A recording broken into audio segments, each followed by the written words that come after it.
As-Sunnah, As-Sunnah, As-Sunnah Foundation. As-Sunnah, As-Sunnah, As-Sunnah Foundation. আসসালামু আলাইকুম ওয়া রাহমাতুল্লাহি ওয়া বারাকাতুহু। ইন্নাল হামদুলিল্লাহ ওয়াস সালাতু ওয়াসসালামু আলা রাসূলিল্লাহ ওয়া আলা আলিহি ওয়া আসহাবিহি ওয়া মান ওয়ালা, আম্মা বাদ। সুপ্রিয় দর্শক শ্রোতা ভাই বোন, দেশে এবং প্রবাসে যে যেখান থেকে আমাদের সঙ্গে আজকের এই সরাসরি প্রশ্নোত্তরমূলক অনুষ্ঠান শরীআই সমাধানে যোগ দিয়েছেন, আপনাদের সকলকে আন্তরিক অভিনন্দন এবং মোবারকবাদ জানিয়ে শুরু করছি আমাদের আজকের পরিবেশনা। প্রিয় দর্শক, প্রশ্নোত্তরমূলক এই অনুষ্ঠানটির আজ আমরা ৮২তম পর্বে উপনীত হয়েছি। আলহামদুলিল্লাহ। আস-সুন্নাহ ফাউন্ডেশন স্টুডিও থেকে আপনাদের সবাইকে স্বাগতম জানাচ্ছি। আমি আহমদুল্লাহ এবং ঘণ্টাব্যাপী আপনাদের সঙ্গে থাকছি ইনশাআল্লাহ। আপনাদের জীবন ঘনিষ্ঠ যে কোনো জিজ্ঞাসা এই পোস্টের মন্তব্যের ঘরে সংক্ষেপে বাংলা লিখে আপনারা পোস্ট করুন। আমরা ধারাবাহিকভাবে যথাসম্ভব বেশি থেকে বেশি প্রশ্নের উত্তর দেওয়ার চেষ্টা করব কোরআন এবং হাদিসের আলোকে। অন্যান্য দিনের মতো আজও আপনাদের কাছে কমন কয়েকটি আবেদন থাকবে। প্রথমত, কারোর মন্তব্যের রিপ্লাইতে পাল্টা মন্তব্য দিতে যাবেন না। বিশেষ করে মেয়েদের কোনো মন্তব্যের পাল্টা মন্তব্য বা রিপ্লাই দেওয়া, এটার থেকে আমরা বিরত থাকার চেষ্টা করব। এবং শরীআই যে সমস্ত জিজ্ঞাসা আমাদের সমাজে দর্শক পাঠকগণ করে থাকেন, সেই জিজ্ঞাসার রিপ্লাইতে অন্যরা জবাব দেওয়ার চেষ্টা করবেন না। প্রয়োজনে কোনো আলেমের কোনো আলোচনার লিঙ্ক অথবা আর্টিকেল আপনি সেখানে দিতে পারেন। সেই সাথে কোরআন এবং হাদিস ভিত্তিক এই জ্ঞানের অনুষ্ঠান, এটিকে প্রচারের জন্য অন্যরাও যেন শিখতে পারেন, জানতে পারেন, কোরআন হাদিস যেন ছড়িয়ে যায় সব জায়গায়, সেই জায়গা থেকে এই পোস্টটিকে শেয়ার করুন এবং ওয়াচ পার্টি করুন এবং অফুরন্ত সওয়াবের ভাগিদার হন। প্রিয় দর্শক, আর দেরি না করে আমরা তাহলে শুরু করছি। যে সমস্ত প্রশ্নগুলির মধ্যে আসছে এবং ধারাবাহিকভাবে যে সমস্ত জিজ্ঞাসাগুলো আমরা দেখতে পাচ্ছি, সেগুলোর জবাব আমরা দেওয়া শুরু করি। প্রথমে যে প্রশ্নটি দেখতে পাচ্ছি তা হলো এমডি মোশাররফ, আপনি জানতে চেয়েছেন রমাদানের প্রস্তুতি, করণীয় ও বর্জনীয় সম্পর্কে জানতে চাই। ভাই মোশাররফ, রমাদানের প্রস্তুতি নিয়ে আমাদের একটি আলোচনা আছে, সেখানে রমাদানের 10টি প্রস্তুতির কথা আমরা প্রস্তাব করেছি এবং সেই প্রস্তাবনা কোরআন এবং হাদিসের আলোকে আমাদের রমাদানের পূর্বে যা যা করা দরকার সবগুলো বিষয়কে আমরা তুলে ধরার চেষ্টা করেছি। আশা করি সেই ভিডিওটি আপনি পেয়েছেন। এই পেজে ভিডিওটি রয়েছে, একটু স্ক্রল করে নিচে গেলে ইনশাআল্লাহ ভিডিওটি আপনি পেয়ে যাবেন। ইনশাআল্লাহ রমাদান খুব ঘনিয়ে আসলে আমরা এটিকে আবারও শেয়ার করার চেষ্টা করব এবং রমাদান সম্পর্কিত করণীয় বর্জনীয় এগুলো রয়েছে এবং রমাদানে নিয়মিত ইনশাআল্লাহ আমাদের এই বিষয়ক ভিডিওগুলো আপলোড হতে থাকবে। এরপরে যে প্রশ্নটি আমি দেখতে পাচ্ছি সেটি হলো ফাহাদ ফাতেমা, আপনি জানতে চেয়েছেন, আমি আমার পক্ষ থেকে 30টি রোজা এবং আমার মৃত স্বামীর পক্ষ থেকে 30টি রোজা নিয়ত করেছিলাম। এখন আমার 30টা এবং আমার স্বামীর পক্ষ থেকে 10টা রোজা রাখতে পারছি। এখন আমি অসুস্থ, রোজা রাখলে আরও অসুস্থ হয়ে পড়ব, করণীয় কী? আর এইবার রোজার সময় যদি তার পক্ষ থেকে একজনকে প্রতিদিন খাবার দেই তাহলে কি তার সওয়াব হবে? বোন ফাতেমা, আপনার স্বামীর জন্য আমরা দোয়া করি, আল্লাহ তাআলা তাকে জান্নাতের মেহমান হিসাবে কবুল করুন। আর প্রশ্নের উত্তর হলো, আপনার স্বামীর জন্য আপনি যে রোজার নিয়ত করেছেন, মৃত ব্যক্তির পক্ষ থেকে জীবিত ব্যক্তি রোজা রাখবে কিনা এ বিষয়ে অনেক স্কলারগণ অনুমতি দিলেও দলিলের ধার বিবেচনায় মৃত ব্যক্তির পক্ষ থেকে সিয়ামের বিষয়টি রাসূল আকরাম সাল্লাল্লাহু আলাইহি ওয়াসাল্লামের একটা হাদিস থেকে আমরা শুধু জানতে পারি, সেটি ফরজ সিয়াম যদি কেউ না রেখে মারা যেয়ে থাকেন সেই বিষয়টি। এর বাইরে আপনার স্বামীর পক্ষ থেকে আপনি এমনিতে নফল রোজা রাখার প্রয়োজন নেই। আপনি যে নিয়ত করেছেন সে নিয়ত পূরণ করা আপনার জন্য আবশ্যক নয়। বিশেষ করে আপনি অসুস্থ হয়ে পড়েছেন, এখন যদি আপনি সেই নিয়ত পরিপূর্ণ না করেন তাতে কোনো অসুবিধা হবে না, কারণ ভালো কাজের নিয়ত করে যদি মানুষ করতে না পারে সেটিতে কোনো অসুবিধা নেই। আর তাছাড়া আপনি নিজের জন্য তার পক্ষ থেকে নফল রোজার নিয়ত করে নেওয়াটাও শরিয়ার দৃষ্টিকোণ থেকে আপনার গ্রহণযোগ্য মত অনুযায়ী এবং প্রাধান্যযোগ্য মত অনুযায়ী এটি কোনো গুরুত্বপূর্ণ বা গ্রহণযোগ্য কোনো কাজ নয়। অতএব আপনি নিজের সিয়ামটা, ফরজ সিয়ামগুলো পালন করে যাবেন আল্লাহ তাআলা তৌফিক দিলে। আর যদি অসুস্থ থাকেন, নিজেরটাও আপনি পালন করতে না পারেন, তাহলে পরে সুস্থ হলে সেগুলো রেখে দিবেন কাজা, অথবা ফিদিয়া দিবেন। আর স্বামীর পক্ষ থেকে আপনি যদি এমনি গরিব মিসকিনকে খাদ্য দেন, সেটা 30 রোজার জন্য হিসেব করে 30টা ফিদিয়া দিতে হবে এমন কোনো কথা নেই। বরং আপনি যেভাবে ইচ্ছা সেভাবে যদি আপনি খাদ্য দেন, যতটুকু আপনার সাধ্যে কোলায়, তাতে ইনশাআল্লাহ তাকে আল্লাহ রাব্বুল আলামিন তার বিনিময় এবং সওয়াব দিবেন। কারণ মৃত ব্যক্তির পক্ষ থেকে দান, সাদকা এবং যে কোনো ধরনের খাদ্য খাবার ইত্যাদি দেওয়া যায়। এরপরে প্রশ্ন করেছেন ভাই আব্দুল্লাহ, আপনি জানতে চেয়েছেন, গেল সপ্তাহে মোদিবিরোধী আন্দোলনে আপনি কেন নীরব ছিলেন, ব্যাখ্যা করবেন কি? ভাই আব্দুল্লাহ, এ প্রশ্ন আমাদের অনেক ভাইয়ের। প্রথম কথা হলো যে বোধহয় মূল ঘটনাটা গত জুমার দিনে বাইতুল মুকাররমে ঘটেছে বিক্ষোভ, এবং সেখান থেকে বোধহয় বিক্ষোভ বা বিক্ষোভকে কেন্দ্র করে সেখানে হতাহতের ঘটনা ঘটেছে। এরপর আস্তে আস্তে হতাহতের ঘটনা বেড়েছে। জুমার দিন আমরা ফেসবুকে বা সোশ্যাল মিডিয়াতে অ্যাক্টিভ থাকার কোনো সুযোগ আমাদের থাকে না।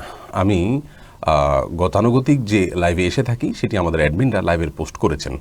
সেখানে অকথ্য ভাষায় যারা গালিগালাজ করেছেন তারা ইসলামের সেবক নাকি ইসলাম সম্পর্কে অজ্ঞ মানুষ, সেটি বড় করে প্রশ্ন রাখার মতো বিষয়। কারণ একজন মানুষ সম্পর্কে সেখানে বলা হচ্ছে যে আপনারা লাইভে আসছেন অথবা এত কিছু হচ্ছে। প্রথমত এত কিছু হচ্ছে যেটা আমাদের জানারই বিষয় নয়। কারণ হলো ওই দিন জুমার পর থেকে নিয়ে আপনার সন্ধ্যা পর্যন্ত আমরা যখন লাইভে আসি তার আগ পর্যন্ত সোশ্যাল মিডিয়াতে আমরা অ্যাক্টিভ থাকি না, এবং ওই দিনও ছিলাম না, মোবাইলও দূরে ছিল। যার কারণে মূল বিষয় কী ঘটেছে আমরা সেটি জানতে জানতে সন্ধ্যার পর হয়েছে। যাই হোক, এটা হলো প্রথম বিষয়। আর দ্বিতীয়ত হলো যে গতানুগতিক যে লাইভ আমাদের ঘোষণা হয়েছে সে লাইভে আমরা কোনো বিষয় যদি আমাদের টাচ না আসে তাহলে লাইভে আমরা শুরুতেই সেটাকে বিভিন্ন প্রশ্ন তো আসেই, প্রশ্নকে সামনে রেখে টাচ করার চেষ্টা করি। তো সেটা না দেখে যারা অকথ্য ভাষায় গালিগালাজ করেছেন তারা ইসলামের সেবক বলে আমি মনে করি না। তারা ইসলাম সম্পর্কে অজ্ঞ এবং মূর্খ। ইসলাম যা শিখায়নি, যে চরিত্রের কথা ইসলাম বলেনি, সেই চরিত্রে তারা দেখিয়েছেন। আল্লাহ তাআলা তাদেরকে মাফ করুন। আর দ্বিতীয় কথা হলো যে সব বিষয়ে সবাইকে কথা বলতে হবে কেন? মাওলানা আব্দুল মালিক হাফিজাহুল্লাহ এবং আরও অনেক বড় বড় ওলামা ইকরাম আছেন যারা অনেক বড় বড় ধরনের দিন খেদমত এবং দাওয়াতের কাজ করে যাচ্ছেন। তারা কি আপনি তাদেরকে কি যে কোনো আন্দোলনে বিক্ষোভে আপনার সেটা যৌক্তিক হোক অযৌক্তিক হোক ভালো হোক মন্দ হোক ইসলামিক হোক সাধারণ হোক কোনো ধরনের আন্দোলনে বা এ ধরনের কোনো কাজে তাদেরকে আপনি আদৌ পান? তাদেরকে আপনি প্রশ্ন তোলার সুযোগ রয়েছে? অতএব সবাইকে টেনে কেন এক জায়গায় নিতে হবে? অনেকে এমনভাবে প্রশ্ন করেছেন যে আপনারা রাস্তায় কেন ওখানে বসে আছেন কেন? ভাবখানা এমন যে আমরা আপনাদেরকে রাস্তা যেতে বলেছি এরপর আমরা ঘরে বসে আছি। মূলত বিষয়টা এরকম নয়। আর সবচেয়ে বড় কথা হলো যে আল্লাহ রাব্বুল আলামিন সবাইকে সব ধরনের যোগ্যতা দিবেন না। কোনো ঘটনা ঘটলে সেই ঘটনার কতটা যৌক্তিক অযৌক্তিক ভালো মন্দ উপকারী অনুপকারী এগুলো অ্যানালাইসিস করে মন্তব্য করার সময় সাপেক্ষ ব্যাপার হয়। অনেকে মনে করেন যে সব বিষয়ে কথা বলেন, তাহলে এই বিষয়ে কথা বলেন না কেন? এটা একটা ভুল ধারণা। আমরা সব বিষয়ে কথা বলি না। বহু বিষয় আছে যে বিষয়গুলো কথা বলার সুযোগ পাই না। যেমন রোহিঙ্গা ক্যাম্পে আগুন ধরেছে, সেখানে আপনার বহু মানুষ হতাহত হয়েছেন। আমাদের মিডিয়াগুলো একেবারে নীরব দর্শকের, অনেকটা নীরব দর্শকের মতোই ভূমিকা পালন করেছে, দায়সারা করছে, নিউজ করেছে। অথচ এত বড় মেসাকার হলো যারা তথাকথিত মানবতাবাদের কথা বলে তাদের মানবতা কিন্তু এখানে দেখা যায়নি। কারণ তারা মুসলিম, তারা রোহিঙ্গা, তারা মুহাজির। সেজন্য এ বিষয়ে আমাদের কথা বলার অনেক প্রয়োজন ছিল, দরকার ছিল। কিন্তু পারিবারিক পেরেশানি, ছেলের অসুস্থতা, নিজেদের নানা রকমের টেনশন, এগুলোর কারণে আমরা সময় করতে পারিনি। এরকম বহু ইস্যু আছে যে বিষয়গুলোতে আমাদের কথা বলা দরকার, অথচ কথা বলতে পারছি না। কিন্তু আপনি কথা না বলার কারণে একটা ট্যাগ লাগিয়ে দিচ্ছেন যে তাহলে আপনার মনের ভিতরে এটা আছে, আপনি অমুককে খুশি করতে চান, তমুককে বেজার করতে চান না, ইত্যাদি ইত্যাদি। এই বিষয়টি অত্যন্ত ডেঞ্জারাস একটি বিষয়, যে কারোর অন্তরে হাত দিয়ে দেওয়া। এটা শুধু আমার বিষয় নয়, সবার ক্ষেত্রে একই কথা প্রযোজ্য। প্রিয় ভাই আমার, আপনি যদি মুসলিম হয়ে থাকেন, অন্য মুসলিমের নিয়ত সংশ্লিষ্ট বিষয়ে আপনি কীভাবে হাত দেন? তার উদ্দেশ্য ভালো হতে পারে, ভালো উদ্দেশ্যে এক একজনের কর্মপন্থা এক এক রকম হতে পারে। আপনি কিভাবে সে বিষয়ে বিরূপ মন্তব্য করতে পারেন, কটু মন্তব্য করতে পারেন? আপনি যদি মনে করেন যে তার মনে এটি রয়েছে, তিনি এই উদ্দেশ্যে এটি করছেন, তাহলে এটা আপনার মূর্খতা ছাড়া আর কিছু নয়। আপনি তো মনের মালিক নন। অতএব সাহাবা একরামকে যেরকম রাসূল করিম সাল্লাল্লাহু আলাইহি সাল্লাম শাসন করেছেন এই বলে হাল্লা শাকাক তাকালবা, তুমি যে ব্যক্তির মুখের কথাকে তার মুখের কথা মনে করে অন্তরের কথা নয় মনে করে অভিযোগ করেছ, তুমি কি তার অন্তর কেটে দেখেছো, ফেলে দেখেছো? অতএব কোনো মুসলিম সম্পর্কে দায়িত্বজ্ঞানহীন মন্তব্য করা থেকে বেঁচে থাকতে হবে। আর সবচেয়ে বড় কথা হলো আল্লাহর কাছে তো আপনাকে আপনার বিষয়ে জবাবদিহি করা হবে, আমার বিষয়ে জবাবদিহি করা হবে না। অতএব আপনি আমাকে নসিহা করতে পারেন, কিন্তু আমাকে তো আপনি জবাবদিহি করতে পারেন না। এবং আমার বিষয় নিয়ে আপনি এত অরিড হওয়ার তো কোনো কারণ নেই। আজকাল আমরা নিজেদের নিয়ে যতটা ভাবি, অন্যকে নিয়ে তার চেয়ে বেশি ভাবি। অথচ একজন জান্নাত প্রত্যাশী মানুষ এর কাজ হলো নিজেকে নিয়ে ভাবা, নিজেকে নিয়ে সংশোধন করা, অন্যকে নসিহা করা। সেখানে আমরা অন্যদের ভুল ধরাধরি নিয়ে ব্যস্ত, নিজেকে নিয়ে আমরা খুব একটা চিন্তিত নই বা নিজেদেরকে নিয়ে আমরা খুব একটা ভাবি না। আল্লাহ তাআলা আমাদেরকে বোঝার তৌফিক দান করুন। আপনি কোনো একটা কাজ করবেন, সে কাজটা তো ওহী নয়। আপনি একটা আন্দোলন ডাক দিলেন, সে আন্দোলনে আমাকে সামিল হয়ে যেতে হবে। সে আন্দোলন এর ভালো মন্দ উপকারী অনুপকারী এটা সুদূর প্রসারী প্রভাব সার্বিক বিবেচনা করে আমি সেটাকে সেইভাবে করার ব্যাপারে একমত নাও তো হতে পারি।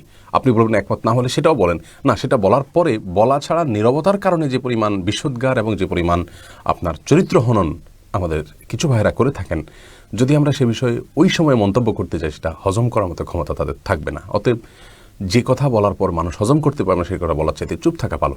এরকম সিচুয়েশনে যেখানে আমি আসলে খুব গভীরভাবে বিশ্লেষণ করার মতো ক্ষমতা রাখি না, সেখানে নীরব থাকাই ভালো। সব বিষয়ে আমাদের কথা বলতে হবে। দেশে অনেক সিনিয়র উলামা ইকরাম আছেন। যদি এমন হতো যে সমস্ত সিনিয়র উলামা ইকরাম বের হয়ে পড়ার জন্য, আন্দোলন ঝাঁপিয়ে পড়ার জন্য নির্দেশ করেছেন, এরপর আমরা নির্দেশ অমান্য করেছি, অথবা সমস্ত উলামা ইকরাম একদিকে আমরা একা একদিকে, তাহলে আপনি কথা তুলতে পারতেন। সিনিয়র উলামা ইকরামের মধ্যে থেকে কেউ কি বলেছেন উল্লেখযোগ্য 5 জন আলেমের নাম বলা যাবে যে দেশের জাতীয় পর্যায়ে নেতৃত্ব দেন? এরকম কোন উলামা ইকরাম কি বলেছেন নেমে পড়তে?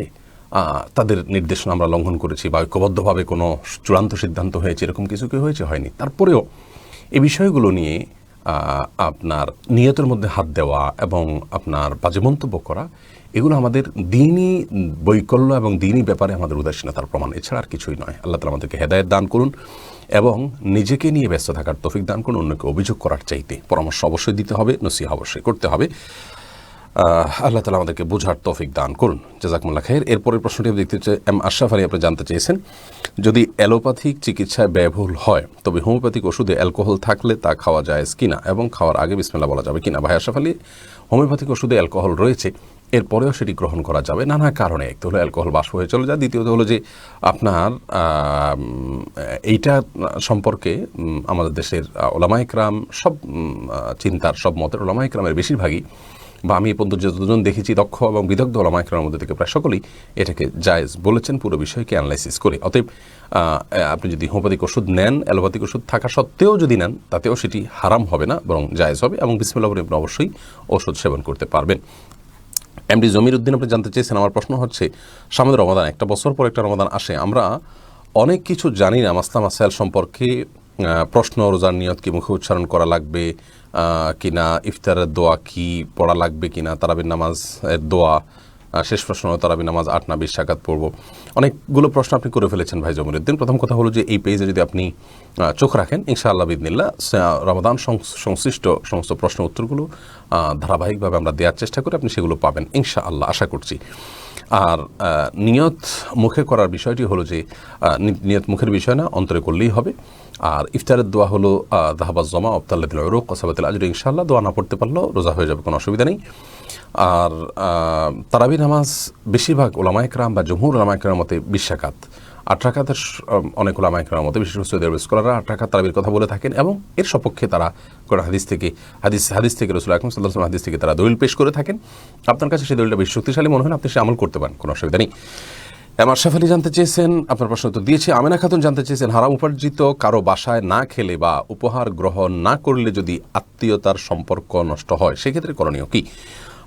বোন আমেনা, হারাম উপার্জিত কারো বাসায় যদি আপনি না খান, তার যে যদি হালাল কোনো উপার্জন না থাকে এবং উপহার গ্রহণ না করেন, তাতে আত্মীয়তার সম্পর্ক নষ্ট হবে না, কারণ আল্লাহর জন্যই আমাদেরকে ত্যাগ করতে হবে। এখানে আল্লাহর জন্য আপনি ত্যাগ করেছেন।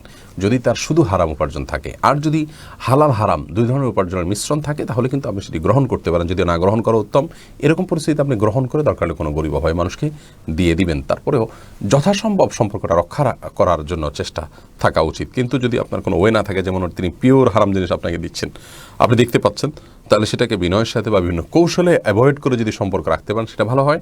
তারপরেও যদি আপনার সম্পর্ক রক্ষা করার চেষ্টা সত্ত্বেও যদি সম্পর্ক তিনি নষ্ট করে ফেলেন, আল্লাহর কাছে ইনশাআল্লাহ আপনার দায় থাকবে না। এরপরে নাজিফা নুজহাত বোন আপনি জানতে চেয়েছেন, নিয়মিত সাদা স্রাব যায়, নামাজের জন্য আলাদা কাপড় ব্যবহার করি, প্রত্যেকবার নামাজের সময় সাদা স্রাব কাপড়ে লেগে থাকে, প্রতিবার নতুন করে আরেকটা কাপড় নেওয়া সম্ভব নয়, এক্ষেত্রে করণীয় কি?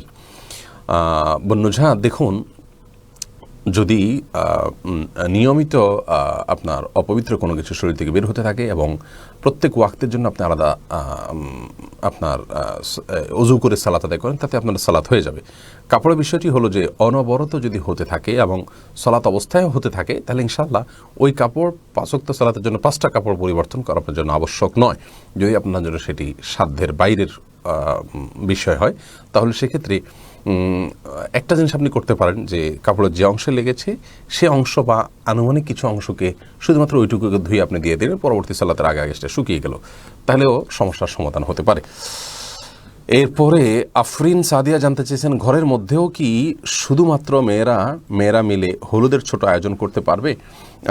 গায়ে হলুদ নিয়ে আমরা আসলে অনেক দিন থেকে ভাবছি স্টাডি করে আপনাদেরকে আমরা এ বিষয়ে তথ্য দিব যে এটি আসলে হিন্দুয়ানি কোনো কালচার কিনা বা ভিন্ন ধর্মের কোনো সংস্কৃতি কিনা। যদি হয় তাহলে সেটি পরিত্যাজ্য হবে, আর অন্যথা এটি করাতে কোনো অসুবিধা নেই আঞ্চলিক সংস্কৃতির অংশ হিসাবে। কিন্তু আপনি যেটি যা বলেছেন যে মেয়েরা যদি মেয়েদের মধ্যে হলুদের অনুষ্ঠান করেন এবং হলুদ দিলে যদি গায়ের সৌন্দর্য লাবণ্য বাড়ে তাহলে দিতে পারেন, কোনো অসুবিধা নেই। এখানে যেটি কোনো বিশ্বাসের বিষয় নেই। আপনার যদি সেখানে কোনো মিউজিক বা পর্দাহীনতা বা এরকম কোনো হারাম কাজের সংশ্লেষ না থাকে তাহলে ঘরোয়াভাবে এটা করাতে কোনো অসুবিধা ইনশা আল্লাহ বিইذনিল্লাহ হবে না। এরপরে যে প্রশ্ন আমি দেখতে পাচ্ছি তা হলো মোহতাসিম মাহমুদ, আপনি জানতে চেয়েছেন অপবিত্র অবস্থায় গোসলের সময় গায়ের পানি বাথরুমের বিভিন্ন জায়গায় ছিটিয়ে পড়ে, তাহলে সেসব জায়গা কি নাপাক? না, একে তো হলো যে প্রথম যে পানিগুলো ছিটে পড়ছে এরপরে আবার ভালো পানিও পড়ে সেগুলো ধুয়ে যাচ্ছে। আর এক্ষেত্রে আপনার পুঙ্খানুপুঙ্খরূপে যে জায়গা পড়লো সে জায়গা পানি পড়লো কি না এগুলো আমাদের এতটা গভীরভাবে দেখার কোনো প্রয়োজন নেই, কারণ এইভাবে মানুষ বেঁচে থাকতে পারে না। অনেকের সূচিবায়ুর কারণে এই সমস্যাগুলো হয়ে থাকে যে তিনি সন্দেহের মধ্যে ভুগতে থাকেন তাহলে সব জায়গায় নাপাক কিনা। এগুলো শয়তান করে থাকে মানুষকে বায়ু থেকে দূরে রাখবার জন্য এবং পরেশান করবার জন্য। অতএব আপনার শরীর থেকে পানি যখন নাপাক দূর করার জন্য যখন পানি ইউজ করেন সেটা যখন সিটকে কোনো আপনার টয়লেটের ওয়ালে অথবা আপনার ফ্লোরে পড়ে সেটার কারণে সে ওয়াল বা ফ্লোর নাপাক হবে না, কারণ হলো পরবর্তীতে আবারও পানি পড়ছে, এছাড়া শুকিয়েও যাচ্ছে, পানি শুধু তার উপর দিয়ে ঢালা গেলেই সেটি পাক হয়ে যাবে। অতএব সেটা নিয়ে পরেশান থাকার কোনো কারণে সেটিকে পাক ধরে নিতে হবে। এবং হান্নান জানতে চেয়েছেন সালাতের দৃষ্টি কোথায় রাখবো, বিশেষ করে রুকু দুই সেজদার মাঝখানে বৈঠকে জানানো উপকৃত হবে। দেখুন, সালাতের সচরাচর আমাদের সেজদার যে এরিয়া এর ভেতরে আমাদের দৃষ্টি থাকবে, সেজদার জায়গায় দৃষ্টি থাকবে, আর রুকুর সময় সেজদা অথবা অনেকে বলেছেন যে দুই পায়ের যে মাঝখান সেখানে আমাদের দৃষ্টি থাকবে। আবার দুই সেজদার মাঝখানে যখন বসবো তখন কোলে আমাদের দৃষ্টি থাকবে, সেজদার দিকেও থাকতে পারে দোষ নেই, কিন্তু কোলেতে থাকবে। আর সাধারণ অবস্থাতে সেজদার দিকে আমাদের দৃষ্টি থাকবে। এরপরে ফাহাদ ফাতেমা জানতে চেয়েছেন জমানো টাকা এবং রূপা না থাকলে 4 ভরি স্বর্ণালঙ্কারে কি জাকাত দিতে হবে, আর টাকা থাকলে 4 ভরি স্বর্ণালঙ্কারে জাকাত কীভাবে আদায় করব? যদি শুধু স্বর্ণালঙ্কার থাকে তাহলে 4 ভরিতে জাকাত আসবে না, যদি তার সাথে রূপা বা নগদ টাকা না থাকে। আর যদি 4 ভরি স্বর্ণালঙ্কার এর সাথে টাকা থাকে তাহলে সেক্ষেত্রে 4 ভরি স্বর্ণের বিক্রয় মূল্য বাজারে যখন জাকাত দিচ্ছেন বা কাউন্ট করছেন ওই সময় বাজারের মূল্য কত সেটা দেখতে হবে, বিক্রি করলে কত মূল্য পাবেন সেটা দেখতে হবে। সে ফিগারটা বের করে টাকাকে তার সাথে যুক্ত করে 2.5% হারে আপনি বছরে একবার করে জাকাত দিবেন। দিলরুবা খান জানতে চেয়েছেন আমি ইউরোপে থাকি, এখানে হালাল বলে যেসব দোকানে মাংস বিক্রি করে সেখান থেকে কিনি, এ মাংস খাওয়া হালাল হবে কিনা? জীবন অবশ্যই হালাল হবে, এটা প্রিপারেশন হওয়ার কোনো কারণ নেই। এর মূল কারণ হলো যে আমাদের যে সমস্ত ভাই বোন আপনার পশ্চিমা দেশগুলোতে বা অমুসলিম প্রধান দেশগুলোতে বসবাস করে থাকেন সে সমস্ত দেশে হালাল আপনার সার্টিফাইড বিভিন্ন খাবার পাওয়া যায় এবং এই সার্টিফিকেটটা দিয়ে থাকে ওলামা একরামের তত্ত্বাবধানে অনেকগুলো প্রতিষ্ঠান।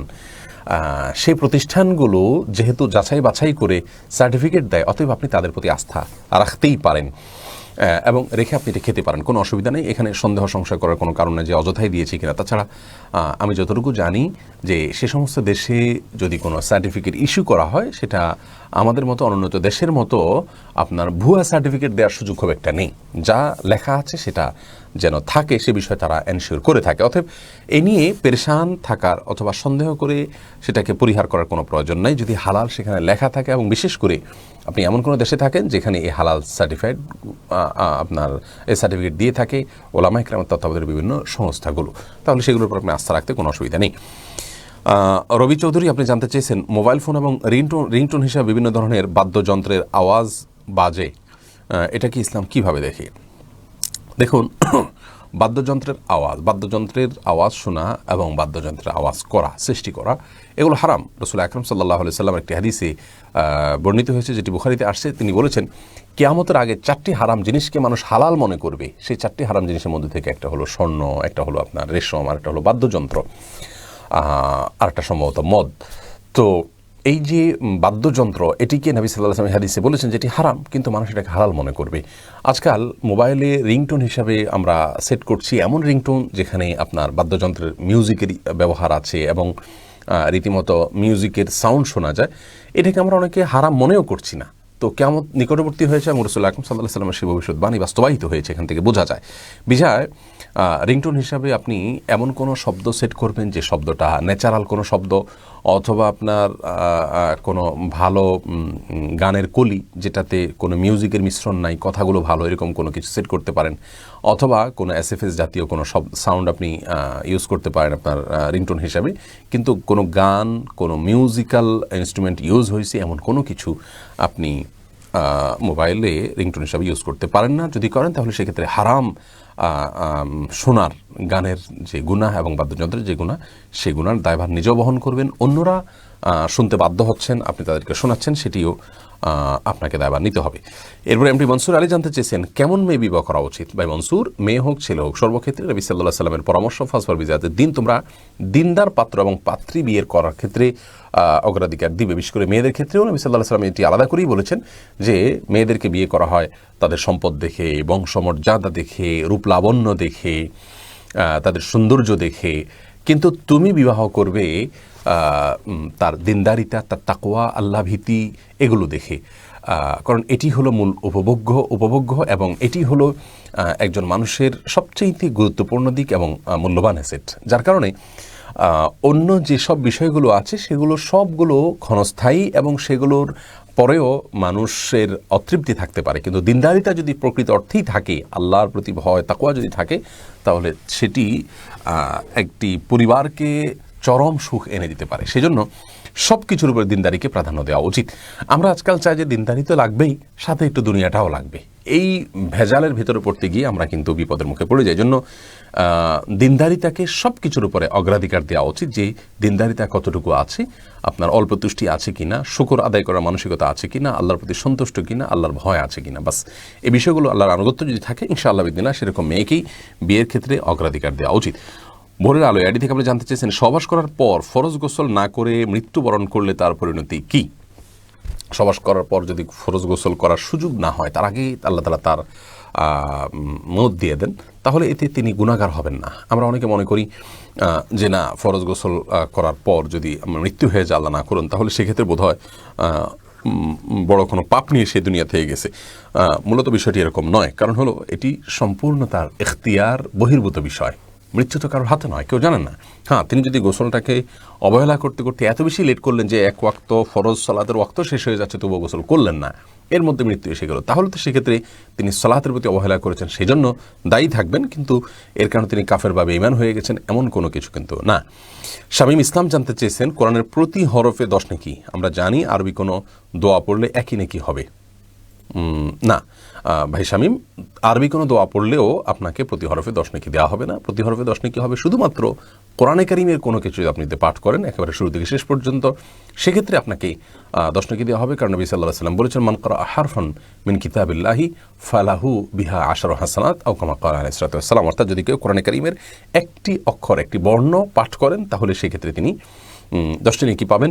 এটি কোরআন পাঠ করলে, তখন কোরআনের বাইরে আপনি দোয়া পড়লেন, হাদিস পড়লেন বা আরও ভালো কিছু পড়লেন, তাতে আপনি এমনিতে সওয়াব পাবেন, কিন্তু 10 নেকির যে ফিগার সেটা আপনার অর্জিত হবে না, কারণ সে সম্পর্কে হাদিসে কোনো ওয়াদা নেই।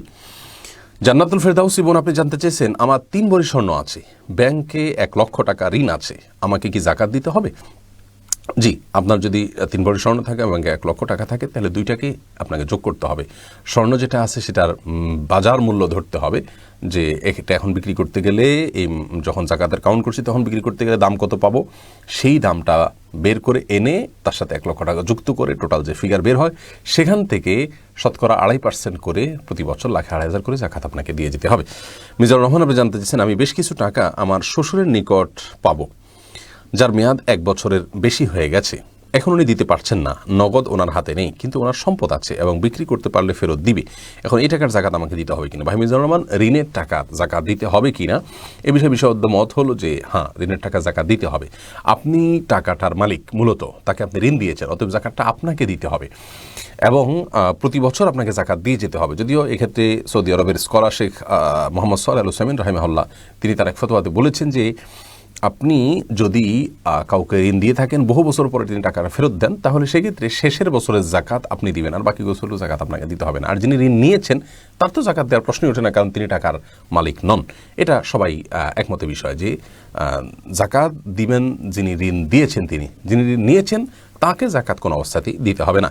আর যদি আপনি ঋণ দেওয়ার পর সেটি পাওয়ার আশা আপনার না থাকে, তাহলে সেক্ষেত্রে ওটা জাকাত দিতে হবে না। এটিও সর্বসম্মতিক্রমে। অর্থাৎ আপনি যদি তার কাছ থেকে ঋণ টাকাটা পাওয়ার আশা নাই এবং পানও নাই কখনো আলটিমেটলি, তাহলে আপনাকে প্রতি বছর জাকাত দিয়ে যেতে হবে না, যেহেতু টাকাটা আপনার হাতেই নাই এবং আপনি পানি নাই, অতএব এটা জাকাত দিতে হবে না। এরপরে বোরহান উদ্দিন সাজ্জাদ জানতে চেয়েছেন নজর লাগা বিষয়টি কি, বলবেন ইনশাআল্লাহ। ভাই বোরহান, নজর লাগা মানে হলো কেউ যদি কোনো কিছু দেখে অতিরিক্ত অভিভূত হয়ে এক্সাইটেড হয়ে সে যদি লোভাতুর দৃষ্টিতে দেখে, এটাকে হিংসার দৃষ্টি বলা হয়। তাহলে সেক্ষেত্রে এটা কিভাবে হলো, মানে এটা হওয়ায় সে আপনার এক ধরনের আপনার কি বলে ঈর্ষাকাতর হয়ে পড়েছে। তো এই দৃষ্টিটাকে হিংসার দৃষ্টি বলা হয়, মানে খাই খাই দৃষ্টি বলা হয়। এই দৃষ্টিতে ওই বিষয়টি ক্ষতিগ্রস্ত হতে পারে। এই জন্য রাসূল আকরাম সাল্লাল্লাহু আলাইহি ওয়াসাল্লামের হাদিসে তিনি বলেছেন, আল আইনু হাক্কুন, মানুষ আপনার বদনজর দিয়ে এবং আপনার বাজে দৃষ্টি দিয়ে কোনো বস্তুকে, কোনো ব্যক্তিকে ক্ষতিগ্রস্ত করতে পারে, অর্থাৎ তার দৃষ্টির কারণে ক্ষতি হতে পারে। এই জন্য যিনি দেখেন এরকম কোনো কিছু, তার উচিত মাশা আল্লাহ বলা। মাশা আল্লাহ বলে সেটি আর ক্ষতিগ্রস্ত হয় না। আর যদি কেউ মনে করেন যে এরকম কারোর বদনজর পড়েছে কোনো কিছুর প্রতি, পড়ার পরে দেখা যায় সেটি ক্ষতিগ্রস্ত হতে থাকে, তাহলে সেক্ষেত্রে যার বদনজর পড়েছে তার থেকে পানি পড়া অথবা তার শরীরের কোনো অংশ ধুয়ে পানি ওই বস্তুটিতে ধুয়ে ফেললে বা মুছে ফেললে বা পানি ঢেলে দিলে সাধারণত বদনজর দূর হয়ে যায়, বদনজরের ক্ষতি সেটি দূর হয়ে যায়। এ সম্পর্কে হাদিসে সুস্পষ্ট নির্দেশনা রয়েছে। এরপরে ফারহান আহমেদ আকাশ জানতে চেয়েছেন, মৃত ব্যক্তির নাম করে যদি মসজিদে মিষ্টি দিয়ে মিলাদ করা হয় তাহলে সেটি খাওয়া জায়েজ হবে কি না। মৃত ব্যক্তির সওয়াবের উদ্দেশ্যে আপনি কাউকে খাবার দিলেন, সেটি তো জায়েজ আছে। অতএব মিষ্টিটা যদি এই পারপাস দেন যে আমার কোনো মৃত মা বাবা বা কোনো আত্মীয় স্বজন, তাদের পক্ষ থেকে আমি আপনাদের সবাইকে মিষ্টি খাওয়ালাম, যে আপনাদের খাওয়ালে আল্লাহ তাআলা তার জন্য তাকে সওয়াব দিবেন, তাহলে এই উদ্দেশ্যে দিলে সেটা হতে পারে, জায়েজ হতে পারে, এটা না জায়েজ হওয়ার কোনো কারণ নাই। কিন্তু আমাদের সমাজে মৃত মানুষের পক্ষ থেকে আপনার নির্দিষ্ট দিনক্ষণ ঠিক করে খাবার বিতরণ করা হয়, অথবা তথাকথিত মিলাদের আয়োজন করে খাবার বিতরণ করা হয়, মিষ্টি ইত্যাদি বিতরণ করা হয়, এগুলোর কোনো প্রয়োজন নাই, এগুলো বর্জন করা উচিত। কিন্তু এই খাবারগুলো খেলে আপনার কোনো হারাম হবে বিষয়টি এরকম না। ফয়সাল আহমেদ জানতে চেয়েছেন, সিগারেট ব্যবসা করা কি হারাম? সিগারেট যেহেতু ক্ষতিকর এবং নিষিদ্ধ, জাহান্নামীদেরকে শাস্তি দেওয়া হবে যেটি দিয়ে সেই খাবার, অতএব জাহান্নামে আগুন দিয়ে, ধোঁয়া দিয়ে বিভিন্নভাবে শাস্তি দেওয়া হবে, সেটিকে গ্রহণ করা হচ্ছে। তাছাড়া এটি মানবদেহের জন্য ক্ষতিকর। অতএব মানবদেহের জন্য ক্ষতিকর কোনো কিছুকে খাদ্য বা পানি হিসেবে গ্রহণ করা ইসলাম শরীয়তে নিষিদ্ধ। তো যে বিষয়টি নিষিদ্ধ এবং নাজায়েজ, সেটার কেনাবেচা করাটাও নাজায়েজ, কারণ আপনি সেটাকে বিক্রি করা মানে হলো একজন ধূমপায়ী মানুষকে সহযোগিতা করা ধূমপানের জন্য, কেমন যেন আপনি তাকে ধূমপান করতে হেল্প করছেন। আর আল্লাহ বলেছেন, ওয়ালা তাআওয়ানু আলাল ইসমি ওয়াল উদওয়ান, তোমরা গুনাহের কাজে, পাপের কাজে একে অন্যের সহযোগিতা করিও না। বিধায় সিগারেট বিক্রি করা জায়েজ নাই। যারা মুদির ব্যবসা করছেন তাদের উচিত হলো আল্লাহর উপরে ভরসা করা এবং সিগারেটের ব্যবসা করতে গিয়ে, মুদি দোকান করতে গিয়ে যদি সিগারেট বিক্রি করার অপশন আসে, দোকানে এই আইটেমটা না রাখা, লিখে দেওয়া যে এখানে ধূমপান আইটেম বিক্রি করা হয় না। তাতে হয়তো সামান্য কিছু কাস্টমার কমবে, কিন্তু আল্লাহ তাআলা তাতে বরকত দিবেন। এটাই তো পরীক্ষা ইমানদারের জন্য, যে আমরা হারামকে বর্জন করার জন্য সৎসাহস রাখি কিনা। প্রয়োজনে আমার লাভ কিছু কম হলো, আর যদি আপনি সেটাকে পরিহার বা বর্জন করতে না পারেন, তাহলে ওই সিগারেটের যে উপার্জনটা সেটাকে আপনি আলাদা করে রাখলেন। কাজটা যদি আপনি গুনাহের করলেন, কিন্তু অন্তত সিগারেটের উপার্জিত যে হারাম লভ্যাংশ সেটা আপনি ভোগ করলেন না, সেটা কোনো গরিব দুঃখীকে দান করে দিলেন। মাহমুদুর রহমান জানতে চেয়েছেন, বাবা মা ছেলের জন্য পাত্রে ঠিক করছেন, কিন্তু পাত্রী ছেলের মোটেও পছন্দ নয়। এখন বাবা মা বলছেন, এখানে যদি বিয়ে না করে তাহলে ছেলেকে সারা জীবন অভিশাপ দিবে। বারবার তাদেরকে ম্যানেজ করার চেষ্টা করার পরও তারা মানছেন না। এক্ষেত্রে ছেলের করণীয় কি? ছেলের উচিত হবে বাবা মাকে, অন্য অভিভাবক এবং বাবা মা উপরে যাদের প্রভাব আছে সে সমস্ত ব্যক্তিত্বদেরকে দিয়ে তাদেরকে বোঝানো যে আসলে বিয়ে শাদীটাতে পাত্র এবং পাত্রীর সম্মতিটা অনেক বেশি ইম্পর্টেন্ট। এখানে বাবা মা বাধ্য করবার কোনো এখতিয়ার রাখেন না, শরীয়ত তাদেরকে সেই অধিকার দেননি। অন্যায়ভাবে যদি অভিশাপ দেন তাহলে সেই অভিশাপ লাগবে না, পতিত হবে না। আর সন্তানেরও বাবা মার মতামতকে যদি মূল্যায়ন করার সুযোগ থাকে, নিছক নিজের কোনো আপনার পছন্দকে অগ্রাধিকার দিয়ে বাবা মার পছন্দকে অ্যাভয়েড করা উচিত নয়, যদি সেটার যৌক্তিক কোনো কারণ না থাকে। হ্যাঁ, বাবা মা এমন একটা মেয়ে দিচ্ছেন যে মেয়ের চারিত্রিক বা আপনার দিনদারিতার, তার তাকওয়ার এবং তার ভালো মানসিকতার বিষয়গুলো আপনি দেখতে পাচ্ছেন না সেখানে, তাহলে সেক্ষেত্রে একটা যৌক্তিক কারণ এটি। এর ভিত্তিতে আপনি অবশ্যই ডিনাই করতে পারেন, তাদেরকে বোঝানোর চেষ্টা করবেন এবং আপনি বিনয়ের সাথে ফেরত দিবেন তাদের প্রস্তাবকে, এবং আপনি কোনো অবস্থাতে তাদের সাথে বেয়াদবি করবেন না। তারপরেও যদি তাদের প্রস্তাবকে আপনি গ্রহণ করতে পারেন, সেটি আপনার জন্য অবশ্যই ভালো হবে এবং মঙ্গলজনক হবে। বাবা মাকে অসন্তুষ্ট না করার চেষ্টা করা উচিত। যদিও আবারও বলছি, অন্যভাবে অসন্তুষ্ট হলে আপনার এতে কোনো ক্ষতি হবে না। বিনতে ওমর জানতে চেয়েছেন, স্বামীর অনুমতি ছাড়া মার জন্য ওষুধ কেনা যাবে যদি স্বামী না চান? তাহলে আমি আপনার প্রশ্ন বুঝতে পারিনি। স্বামীর অনুমতি ছাড়া মায়ের জন্য ওষুধ কিনতে চাচ্ছেন। আপনার মায়ের জন্য ওষুধ কেনার জন্য যদি আপনার টাকা থাকে, নিজস্ব টাকা থেকে আপনি কিনে দেন, তাহলে স্বামীর অনুমতি সেখানে কোনো প্রয়োজন না। স্বামীর সম্পদ দিয়ে যদি কিনতে হয়, তাহলে অবশ্যই সেখানে আপনার স্বামীর অনুমতির প্রয়োজন আছে, যেহেতু সম্পদটা তার, অতএব তার কাছ থেকে অনুমতি ছাড়া আপনি কিনতে পারবেন না। তারেক হোসেন জানতে চেয়েছেন, রমাদানের আগে ইফতারি দান করলে রমজানের দানের সওয়াব পাওয়া যাবে কিনা?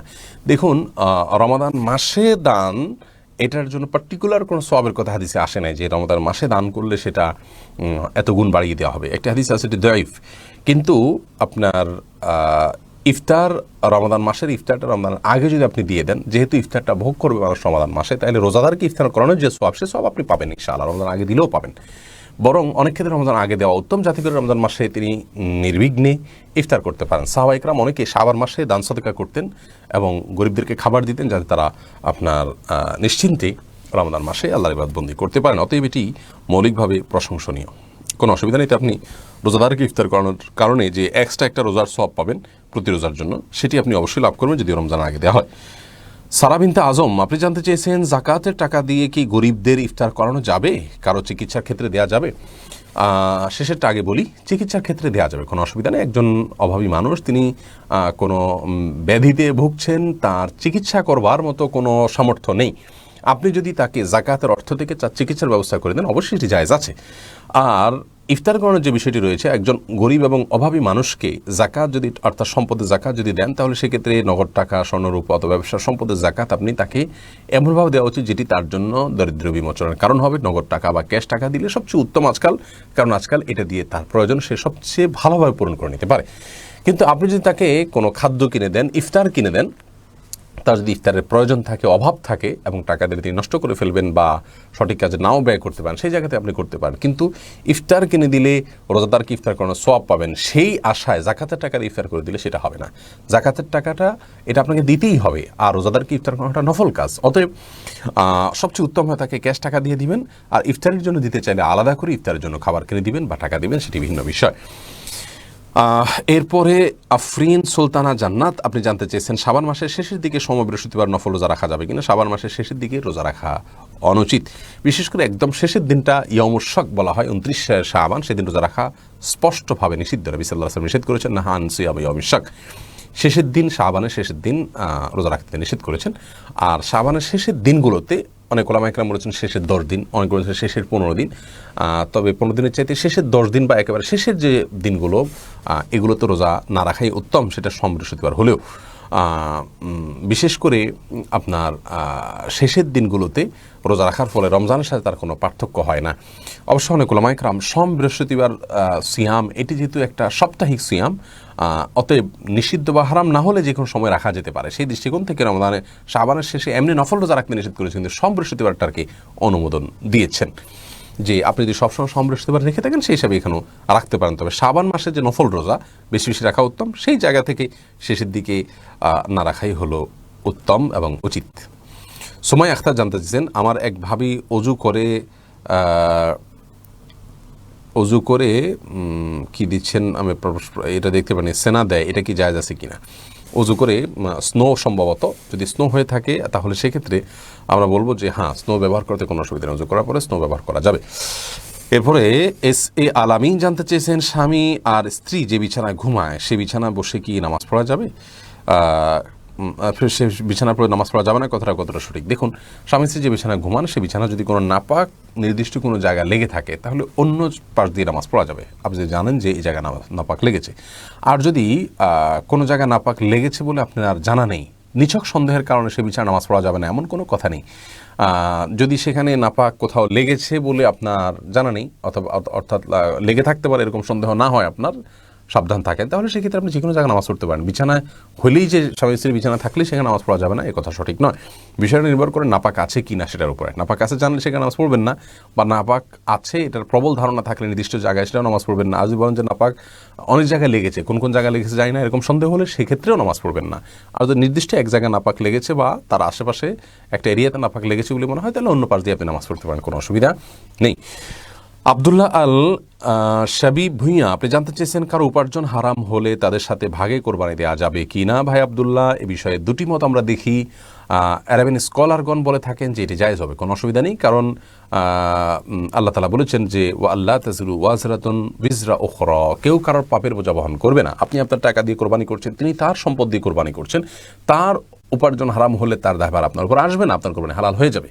আমাদের দেশের স্কলারগণ ওলামায়ে কেরাম বলে থাকেন যে না, যেহেতু কোরবানিতে যৌথভাবে কোরবানি দিলে একটি পশুই জবে হচ্ছে এবং এর এক অংশ যখন অবৈধ পয়সা দিয়ে হচ্ছে, তো পরিপূর্ণটাই নষ্ট হয়ে যাচ্ছে, কারণ জবেকে পৃথক করবার কোনো সুযোগ নেই, জবে একটাই হচ্ছে। অতএব আংশিক যদি সেই জবে করা পশুর টাকা, উপার্জিত টাকা হারাম হয়ে থাকে, তাহলে বাকি অংশকে সেখান থেকে আলাদা করার সুযোগ নেই, বিধায় কারোরই কোরবানি হবে না। তবে প্রথম মতটি তুলনামূলকভাবে আমার কাছে অধিকতর শক্তিশালী মনে হয়। জোবাইদা খানম জানতে চেয়েছেন, আমার স্বামী বন্ধুদেরকে সময় দেয় কিন্তু আমাকে তুলনামূলক কম সময় দেয়। জোবাইদা খানম, আপনার স্বামী যদি আমাদেরকে শুনে থাকেন, আমরা বিনয়ের সঙ্গে তাকে আরজ করতে চাই, এটি অত্যন্ত জঘন্য এবং গর্হিত কাজ। কোনো বন্ধুবান্ধবকে সময় দেওয়ার জন্য কোরআন হাদিসের কোনো নির্দেশনা নেই। আপনার স্ত্রীকে সময় দেওয়ার জন্য নির্দেশনা আপনাকে দেওয়া হয়েছে। রাসূল আকরাম সাল্লাল্লাহু আলাইহি ওয়াসাল্লাম তার স্ত্রী আমাদের আয়েশা রাদিয়াল্লাহু তাআলা সহ অন্য স্ত্রীদেরকে প্রচুর পরিমাণে সময় দিতেন এবং অবসর সময়টা তাদের সাথে কাটাতেন, তাদের বিনোদনের দিকে খেয়াল করতেন। বিধায় স্বামীর উচিত স্ত্রীকে সময় দেওয়া, পরিবারকে সময় দেওয়া। আজকাল বন্ধুবান্ধবদের সাথে আমরা অনেকেই, শুধুমাত্র স্বামী নন, অনেক সন্তানও আছেন যে বন্ধুবান্ধবদের মাঝে এত বেশি মজে থাকেন যে তার নিজের মা বাবা বা নিজের পরিবারের একান্ত যারা আছেন, যাদের প্রতি তার কর্তব্য রয়েছে, তাদেরকে তার ধারে কাছেও সময় দেন না। এটি অত্যন্ত গর্হিত একটি কাজ, এটি কোনো মুসলমানের জন্য করা উচিত নয়। বিধায় আমাদের দায়িত্বশীল হতে হবে এবং যার যা অধিকার তা আদায় করতে হবে। বন্ধুবান্ধবের কোনো অধিকার নেই তাদেরকে আমি সময় দেয়া, অ্যাজ এ বন্ধু তার কল্যাণ আমি কামনা করলাম, তার উপকার আমি করলাম সাধ্য অনুযায়ী, এটি ঠিক আছে, কিন্তু তাকে সময় দিতে গিয়ে আমার পরিবারের সময় কম দিলাম, সেটি অবশ্যই গুনাহের কাজ। আনিস গাজী, আপনি জানতে চেয়েছেন বোরকা পরে মুখ ঢাকার কারণে বিভিন্ন সমস্যা যেমন প্রতারণার আশঙ্কা আছে, কি করব? বোরকা পরে মুখ ঢাকার কারণে প্রতারণার আশঙ্কা আছে বলতে আপনি কি বোঝাতে চাচ্ছেন? মানে যিনি বোরকা পরে এসছেন তিনি প্রতারিত করতে পারেন আপনাকে, এরকম? তাহলে সেক্ষেত্রে কোনো মেয়ে মানুষকে দিয়ে আপনি ভেরিফাই করবেন, যাচাই বাছাই করবেন, এরকম যদি অপশন তৈরি হয়। আর যদি সেরকম সুযোগ না থাকে, তাহলে সেক্ষেত্রে আপনার মূল ঘটনাটা কি এবং সেক্ষেত্রে আপনার জন্য কি কি অপশন আছে সেগুলো জানলে আমরা হয়তো আপনাকে পরামর্শ দিতে পারবো। বাকি পর্দার বিধানকে শুধুমাত্র সংশয় সন্দেহের উপরে ভিত্তি করে এটাকে অ্যাভয়েড করার বা অস্বীকার করার বা এটাকে আপনার পরিহার করার কোনো সুযোগ নেই। বায়াতাউর রহমান, আপনি জানতে চেয়েছেন হারাম রোজগারের টাকা দিয়ে মসজিদ তৈরি করা কি জায়েজ হবে? না ভাই, ইন্নাল্লাহা তাইয়্যিবুন ওয়ালা ইয়াকবালু ইল্লা তাইয়্যিবা। নবী সাল্লাল্লাহু আলাইহি ওয়াসাল্লাম বলেছেন, আল্লাহ তাআলা পবিত্র, পবিত্র ছাড়া কোনো কিছু আল্লাহ তাআলা গ্রহণ করেন না। বিধায় আল্লাহর রাহে যদি আমরা কেউ দান করি, তাহলে সেটা যদি পবিত্র না হয় আল্লাহ তাআলা সেটাকে গ্রহণ করবেন না। মসজিদে কেউ দান করলেন হারাম টাকা, সেটা আল্লাহর কাছে গ্রহণযোগ্য হবে না। আল্লাহ নাপাক বা অপবিত্র জিনিস গ্রহণ করেন না, এতে কোনো সওয়াব তিনি পাবেন না। জহুরা নিতু, আপনি জানতে চেয়েছেন হুজুর ব্লগ বা সামাজিক উপন্যাস পড়লে, সরি ব্লগ বোধহয় বোঝাতে চেয়েছেন আপনি, কিন্তু ব্লগ হয়ে গেছে, যাই হোক, বা সামাজিক উপন্যাস পড়লে গুনাহ হবে কিনা? দেখুন, সামাজিক উপন্যাস যদি আপনি পড়েন, সেখানে যদি কোনো বাজে দৃশ্য না থাকে যা আপনাকে বাজে চিন্তার মগ্ন করে, বা হারাম কোনো কিছু না থাকে, তাহলে সেক্ষেত্রে আপনি সেটা পড়তে পারেন, কোনো অসুবিধা নেই। আফরিন সুলতানা জান্নাত জানতে চেয়েছেন পরিবারের সকলে নামাজ পড়ে না, আমি কি তাদের প্রত্যেক ওয়াক্ত নামাজের দাওয়াত দিতে হবে? আপনি প্রত্যেক ওয়াক্তের সময় তাদেরকে স্মরণ করিয়ে দেওয়া আপনার জন্য উচিত, বিশেষ করে তারা যদি ভুলে যায় সেজন্য। আর যদি তারা ইচ্ছাকৃতভাবে সালাতের ব্যাপারে তারা আপনার গাফেল থাকেন, তাহলে এরকম পরিস্থিতিতে আপনি তাদেরকে প্রত্যেক ওয়াক্তে ওয়াক্তে সালাতের দাওয়াত দিতে হবে এমন নয়, বরং মৌলিকভাবে তাদেরকে সালাতের জন্য বলতে হবে যাতে করে তারা সালাত আদায় করেন। এই চেষ্টাটা আপনার থাকতে হবে। এরপরে ইসরাত ইসলাম রাফি জানতে চেয়েছেন, সম্পত্তি বন্টনের ক্ষেত্রে নারীকে পুরুষের সমান অংশ দিলে পিতা কি গুনাহগার হবে? যে অবশ্যই গুনাহগার হবে, যেহেতু আল্লাহ রাব্বুল আলামিন এখানে আপনার নির্দিষ্ট হিস্সা ঠিক করে দিয়েছেন, সেটাকে যদি অ্যাভয়েড করেন এবং সেটা যদি আপনার লঙ্ঘন হয় তাহলে অবশ্যই গুনাহগার হবেন। এখন প্রশ্ন করতে পারেন যে ছেলের তুলনায় মেয়েকে কেন অর্ধেক দিতে হবে? এই কেনর উত্তর তো অনেক। সবচেয়ে বড় কথা হলো, ছেলেকে সমস্ত ব্যয়ভার গ্রহণের দায়িত্ব আল্লাহ রাব্বুল আলামিন দিয়েছেন, কোরআন হাদিস দিয়েছে, ইসলাম দিয়েছে। মেয়েকে সেই তুলনায় কিন্তু ব্যয়ভার গ্রহণের দায়িত্ব কর্তব্য দেওয়া হয়নি। তাকে যেটুকু দেওয়া হচ্ছে তার সবটুকু তার সেফটির জন্য, তার হাত খরচের জন্য, তার নিজের খরচ নিজের উপরে আবশ্যক করা হয়নি। অন্যের দায়ভার তো পরের কথা, কিন্তু ছেলের নিজের এবং অন্যের সকলের খরচ খরচার দায়ভার তার উপরে বর্তানো হয়েছে। অতএব আল্লাহর বিধানকে লঙ্ঘন করলে সেটি গুনাহের কারণ হবে। আল্লাহ রাব্বুল আলামিন স্পষ্টভাবে কোরআনে কারিমে বলেছেন যে লা তাদরুনা আইয়ুহুম আকরাবু লাকুম নাফআ, তোমাদের সন্তান সন্ততি আত্মীয় স্বজনের ভিতরে কে কতটা উপকার আসবে তোমরা নিজেরা জানো না। অতএব আল্লাহ তাআলা যাকে যে হারে দিতে বলেছেন তোমরা সেই হারে দিয়ে যাও। এরপরে গরিবা শাহ আপনি এই দিক থেকে জানতে চেয়েছেন, ইফতার মাহফিলে কি বিধর্মী বন্ধুদের দাওয়াত দেওয়া যাবে? কোনো অসুবিধা নেই, বিধর্মীদের ইফতার খাওয়াতে কোনো অসুবিধা নেই। তারা ইসলামের সৌন্দর্য দেখলো, ইসলামের সমাজের সৌন্দর্য দেখে তারা যদি ইসলামে আকৃষ্ট হন সেটি ভালো। আয়েশা আরোহী আপনি এটি থেকে জানতে চেয়েছেন, সালাতুল তাসবিহ নামাজ পড়া যাবে কিনা? সালাতুল তাসবিহ সালাতের সম্পর্কে একটি হাদিস রয়েছে এবং সেই হাদিসকে ওলামা ইকরাম অনেকে দাঈফ বলেছেন, কিন্তু অনেক বড় বড় সালাফগণ সালাতুল তাসবিহ সালাতকে আমলযোগ্য বলে গণ্য করেছেন। যেহেতু ফজিলতের মতো বিষয়টি, অনেক বড় বড় স্কলারগণ এবং মুহাদ্দিসগণ, হাদিস বিশারদগণ এটাকে আপনার গ্রহণযোগ্য অর্থাৎ আমল হিসাবে গ্রহণযোগ্য বলে তারা মূল্যায়ন করেছেন হাদিসগুলোকে অ্যানালাইসিস করে। অতএব কেউ চাইলে পড়তে পারেন, কিন্তু খুব শক্তিশালীভাবে বিষয়টি প্রমাণিত নয়। এরপরে ফারজানা সুলতানা জানতে চাচ্ছেন, আল্লাহর পরীক্ষা নাকি শাস্তি কীভাবে বুঝবো? ফারজানা, এটা বোঝার কোনো উপায় নেই। নবী থাকলে তিনি বলতে পারতেন যে পার্টিকুলার কোনো বিপদ, কোনো মুসিবত এটা আল্লাহর পক্ষ থেকে আযাব হিসাবে আসছে। আমরা কিন্তু এটাকে আপনার ট্যাগ লাগাতে পারি না এটা আযাব, কারণ আমরা জানি না কোনটা আল্লাহ তাআলা পরীক্ষার জন্য দিচ্ছেন, কোনটা আযাবের জন্য দিচ্ছেন। এই জন্য একজন মুসলিমের জীবনে কোনো বিপদ আসলে সেটি একাধারে পরীক্ষা হতে পারে, আল্লাহ তাআলা দেখতে চাচ্ছেন। আর সবগুলোই পরীক্ষা, এতে কোনো সন্দেহ নেই, কিন্তু আযাব কি না, আমার কোনো অপরাধের শাস্তি কি না, সেটা আমরা নিশ্চিত নই। অনেক সময় বিপদ দিয়ে আল্লাহ তাআলা আমাদেরকে আরও ভালো দিতে চান, কল্যাণ দিতে চান, সওয়াব দিতে চান। বিধায় কোনো বিপদ হলেই সেটাকে আযাব হিসাবে আমরা ট্যাগ লাগাতে পারি না। তবে হ্যাঁ, আযাব হিসাবে সেটাকে আমরা ট্রিট করে নিজেকে আমরা সংশোধনের পথে অগ্রসর হতে পারি, নিজেকে আমরা আত্মসংশোধন করতে পারি এবং নিজেকে বোঝাতে পারি যে আমার কোনো পাপের কারণে এটি হয়ে থাকতে পারে, তো তওবা করে ইস্তেগফারুল্লাহ থেকে অগ্রসর হওয়ার চেষ্টা করা উচিত। কিন্তু নির্দিষ্ট করে অন্য কেউ আরেকজনের বিপদ আপদ দেখে সেটাকে আযাব বলে ট্রিট করা বা আপনার ট্যাগ লাগানো, এটা উচিত নয়। এটা নবীরা শুধু বলতে পারেন আল্লাহ তাআলা ওহীর মাধ্যমে। সাদিয়া আফরিন জানতেছেন, জাকাতের হিসাব বের করার সময় করার নিয়ম সম্পর্কে জানতে চাচ্ছি। এটা তো বিস্তারিত আলোচনা সাপেক্ষ বিষয়। বছরের যখন আপনার অর্থ বছর পূর্ণ হবে জাকাত দেওয়ার জন্য, সেই সময়টাতে আপনার নগদ টাকা, ব্যবসার মাল, অন্যের কাছে দেওয়ার ঋণ যেটা আপনি পাবেন সে আশা আছে, এবং স্বর্ণরূপা যদি থাকে, এই সবগুলোকে কাউন্ট করে সেটার 2.5% আপনাকে বের করে জাকাত দিতে হবে। আমিনুর রহমান রাবিন জানতে চেয়েছেন, রমজানে হিন্দু মহিলার রান্না করা খাওয়া যাবে যে না কিনা? যাবে, কোনো অসুবিধা নেই। হিন্দু পুরুষ বা মহিলা রান্না করলে সেটা খাওয়াতে কোনো অসুবিধা নেই। কী রান্না করছে সেটি হলো বিষয়। হারাম কিছু দিলে সেটা খাওয়া জায়েজ নেই, সেটা মুসলমান দিলেও জায়েজ নেই। কিন্তু খাবার যদি তারা রান্না করে দেয় হিন্দু হওয়ার কারণ, সেটি না হারাম হওয়ার কোনো কারণ নাই। নবী সাল্লাল্লাহু আলাইহি ওয়াসাল্লাম বহু অমুসলিমের খাবার খেয়েছেন, ইয়াহুদির বাসায় দাওয়াত পর্যন্ত খেয়েছেন। বিধায় রমজান মাসে আপনি কোনো হিন্দুর রান্না করা খাবার খেতে কোনো অসুবিধা নেই। নীল আকাশ এআইডি থেকে জানতেছেন, অজু অবস্থায় বাচ্চাকে স্তন পান করানো যাবে কিনা? যাবে, কোনো অসুবিধা নেই। অনেক মেয়েরা মনে করে যে দুধ দান করলে সন্তানকে দুধ পান করালে অজু ভেঙে যাবে, এটি ভুল ধারণা। নীলুফার সুলতানা জানতেছেন, মহানবী সাল্লাল্লাহু আলাইহি ওয়াসাল্লামের সাহরি আর ইফতারি কেমন ছিল তা জানতে চান। নবী সাল্লাল্লাহু আলাইহি ওয়াসাল্লামের ইফতারির আইটেমে শুরুতে খেজুর থাকতো, খেজুরের মধ্যে কাঁচা খেজুর আছে, যেগুলো আদা পাকা আদা খেজুর, আদা কাঁচা, সেগুলোকে রোতাব বলা হয়, সেটা দিয়ে তিনি ইফতার করতেন। সেটা না পাওয়া গেলে সাধারণ খেজুর দ্বারা ইফতার করতেন, সেটা না পাওয়া গেলে পানি দ্বারা তিনি ইফতার করতেন। সামান্য ইফতার করে তিনি মসজিদে চলে যেতেন, এরপর সালাতের পরে এসে রাতের খাবার গ্রহণ করতেন। আমাদের মতো ইফতারিতে প্রচুর পরিমাণ খেয়ে মাগরিব সালাত আদায় করতে যেতেন না, আর উদরপূর্ণ করে তো খেতেন না। আর সাহারিতে তিনি যাই খেতেন না খেতেন, একটা হাদিসে রয়েছে নিআমা সুহুরুল মুমিনি আত-তামার, ইমানদারের সবচেয়ে উত্তম সাহারি হলো খেজুর। খেজুরে প্রচুর খাদ্য শক্তি রয়েছে। এই জন্য সাহারিতে এবং ইফতারিতে দুই বেলাতে খেজুর খাওয়া হলো সুন্নাত। এবং ইফতারি রাসূল আকরাম সাল্লাল্লাহু আলাইহি ওয়াসাল্লাম দ্রুত করতেন, আর সাহারি একটু দেরিতে করতেন। দেরিতে বলতে তার সাহারি শেষ করার পর ফজরের আজান দেওয়ার মাঝখানে সম্ভবত 100টি আয়াত তেলাওয়াত করার মতো সময় থাকতো, আনুমানিক আপনার 10 মিনিটের কম সময় বা কাছাকাছি সময় আমরা ধরে নিতে পারি।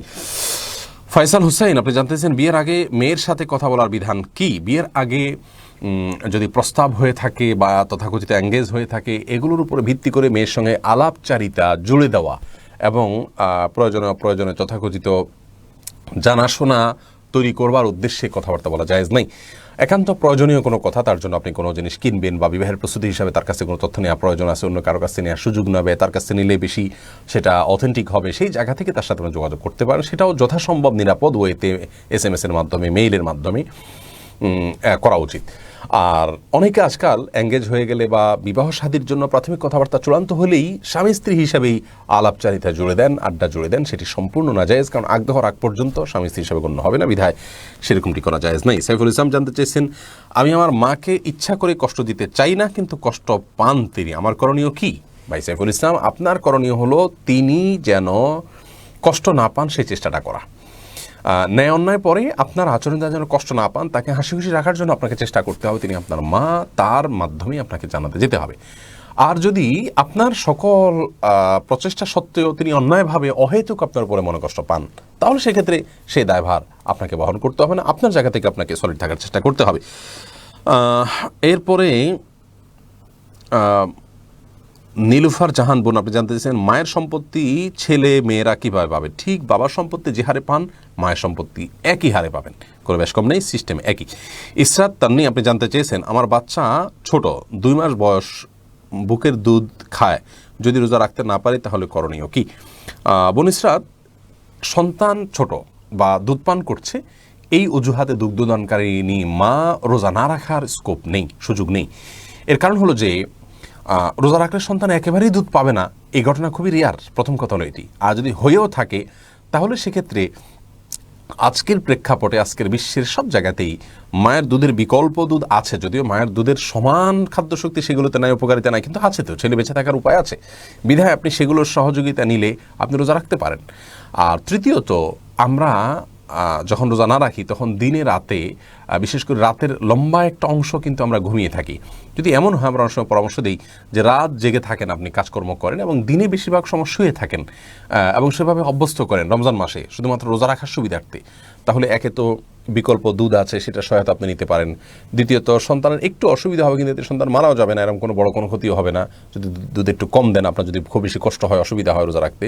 তৃতীয়ত, আপনি রাতভর যদি দিনের মতো করে আপনি কাজকর্ম করেন এবং সন্তানকে লালন পালন করেন, আর দিনের বড় অংশ যদি শুয়ে থাকেন সন্তান সহকারে, তাহলে কিন্তু খুব একটা প্রেশার হবে না। অর্থাৎ এক কথায় রোজা রাখা যাবে, রোজা ফরজ ইবাদত। অতএব সামান্য ঠুনকো অজুহাতে আপনি বাদ দিতে পারেন না, যতগুলো ওয়ে আছে সমস্ত ওয়ে অবলম্বন করে হলেও রোজা রাখার চেষ্টা আপনার থাকতে হবে।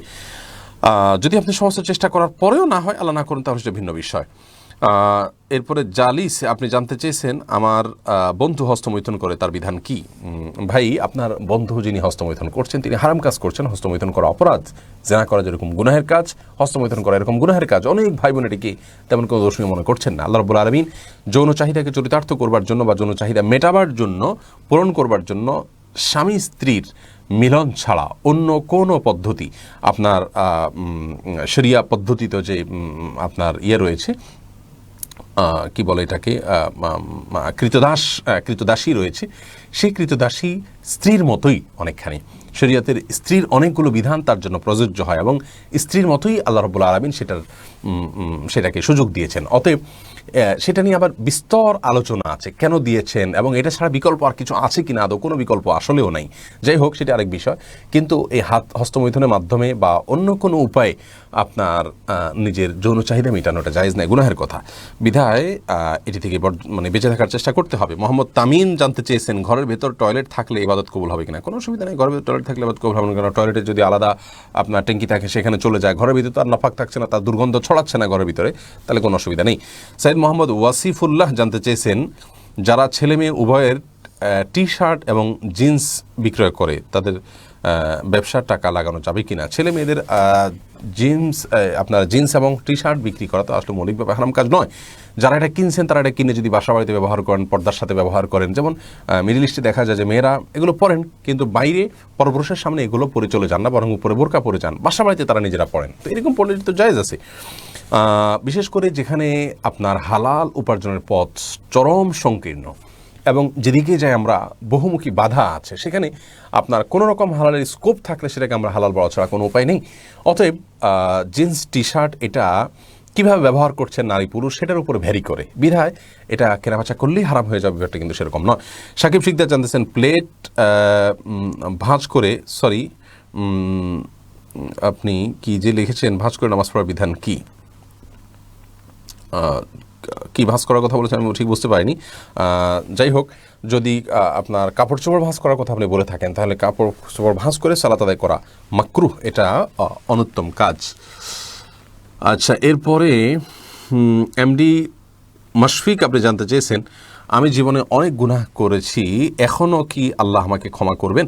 অবশ্যই আল্লাহ রাব্বুল আলামিন ক্ষমা করবেন। আল্লাহ বলেছেন যে তুবু আইয়ুহাল মুমিনুন, হে বান্দারা তোমরা সবাই আল্লাহর কাছে তওবা করো, ইন্নাল্লাহা ইয়াগফিরুয যুনুবা জামিআ, আল্লাহ তাআলা সমস্ত অপরাধ মাফ করবেন যদি মানুষ তওবা করে। তওবা কি? আমি গুনাহ থেকে সরে আসলাম, লজ্জিত হলাম, নিজের কর্মের কাণ্ডের জন্য চরমভাবে লজ্জিত হলাম, আল্লাহর কাছে ক্ষমা চাইলাম এবং ভবিষ্যতে আর করব না এ মর্মে প্রচণ্ড রকমের সংকল্প করলাম, এটার নাম তওবা। ফিরে আসা, ছেড়ে আসা, এটা করলে আল্লাহ রাব্বুল আলামিন আমাদেরকে মাফ করবেন বলে ওয়াদা রয়েছে।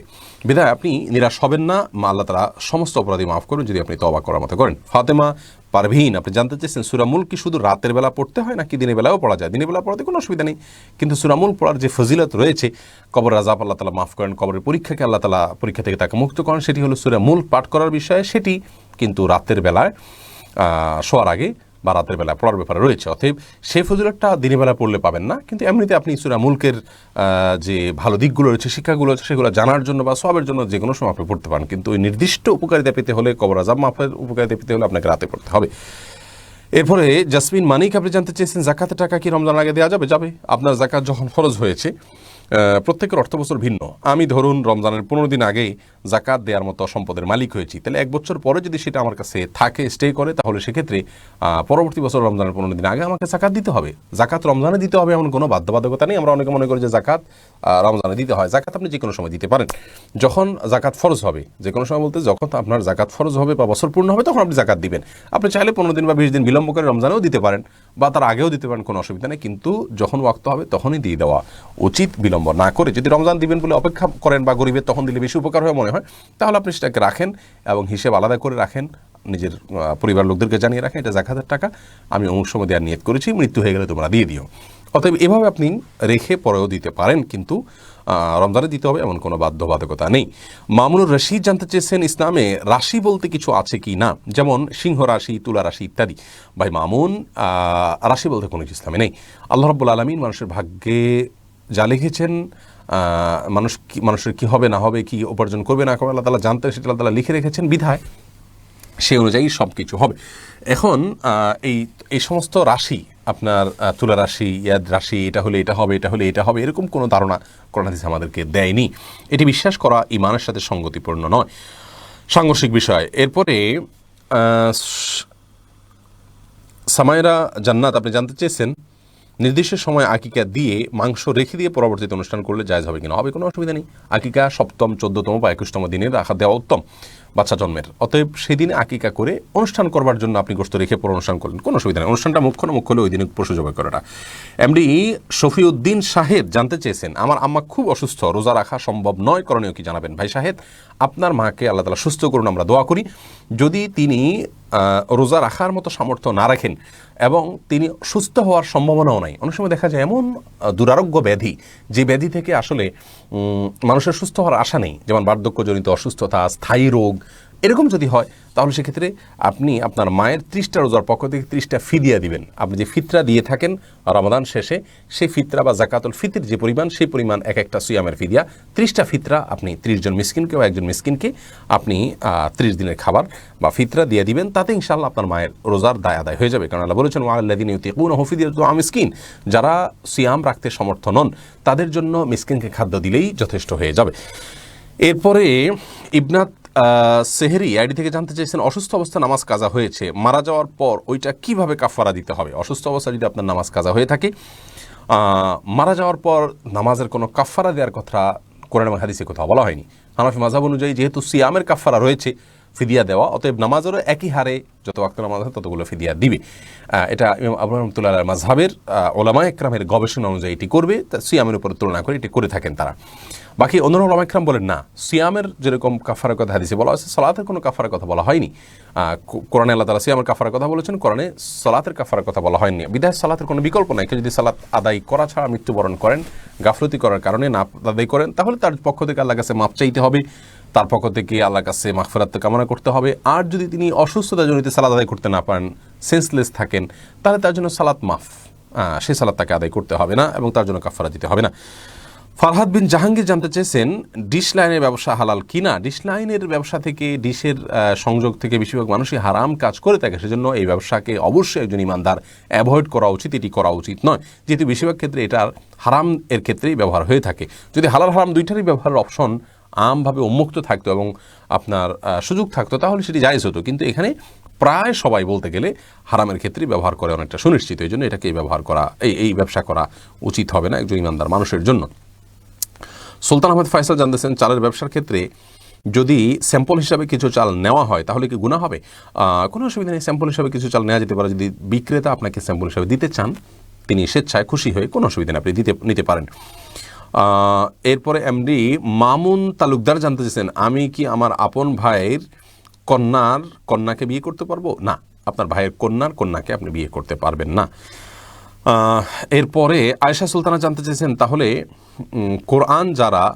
আহলে কোরআন যারা তারা সঠিক কিনা? বোন আয়েশা, যারা আহলে কোরআন তারা বিভ্রান্ত, ইসলামের মূলধারা থেকে তারা বিচ্যুত এবং তারা ভুল পথে আছেন, তাদের অনুসরণ করা কোনো ইমানদার মানুষের জন্য জায়েজ হবে না। আহলে কোরআন বলা হয় সে সমস্ত ব্যক্তিদেরকে যারা রাসূল করিম সাল্লাল্লাহু আলাইহি ওয়াসাল্লামের হাদিসের স্বতন্ত্রভাবে সেটার প্রামাণ্যতাকে অস্বীকার করে, যারা মনে করেন যে কোরআনে শুধু আমাদের অনুকরণীয়, হাদিস আমাদের অনুকরণীয় নয়। তারা মনে করেন যে কোরআনের সাথে যদি সামঞ্জস্যপূর্ণ হয় হাদিস মানবেন, আর যদি কোরআনের সাথে হাদিস কোনো ক্ষেত্রে আপনার অসামঞ্জস্য না হোক, হাদিস থেকে নতুন কোনো কিছু প্রমাণ যদি হয়, সেটা মানা যাবে না, যা মানতে হবে কোরআন থেকেই মানতে হবে।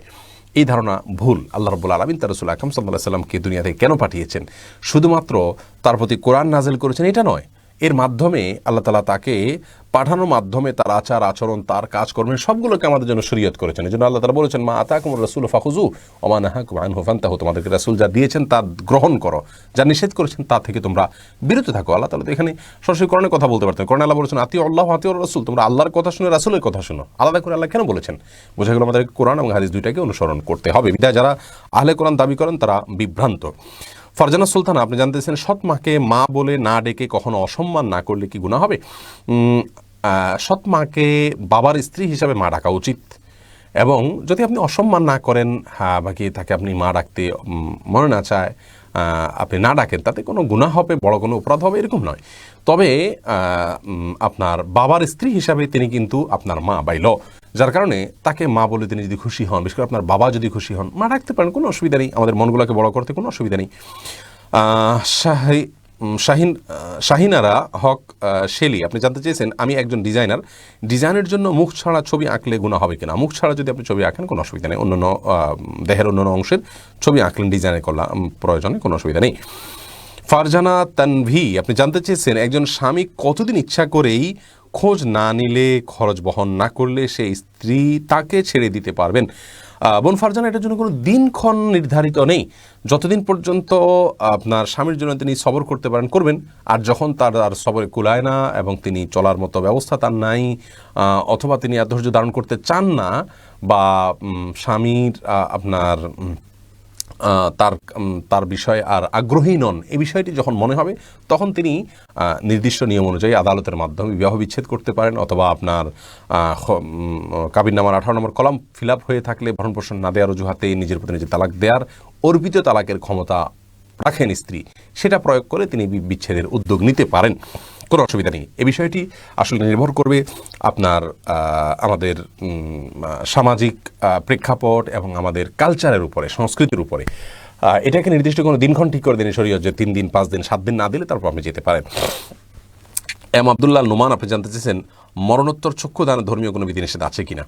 যদি কোনো ব্যক্তির চক্ষুর প্রয়োজন হয় এবং কোনো ব্যক্তি বলে যায় যে আমার মৃত্যুর পরে তাকে দিও, তার এটা প্রয়োজন, তাহলে এটা জায়েজ আছে। কিন্তু আজকাল একটা ট্রেন্ড চালু হয়েছে যে আমি মরে গেলে এটা তো পচে গেলে নষ্ট হয়ে যাবে, কী লাভ, এই জন্য সব অঙ্গ প্রত্যঙ্গগুলো দান করে যায়, যে সেগুলো কারোর লাগলে সে ইউজ করবে। এই কারোর লাগলে ইউজ করবে অর্থাৎ এই মুহূর্তে প্রয়োজন আছে এমন নয়, বরং লাগলে ইউজ করবে, এই ধারণা থেকে দিয়ে যায়, সেটি কিন্তু জায়েজ নয়। এটি মানব দেহের অপমান, মানবতার অপমান।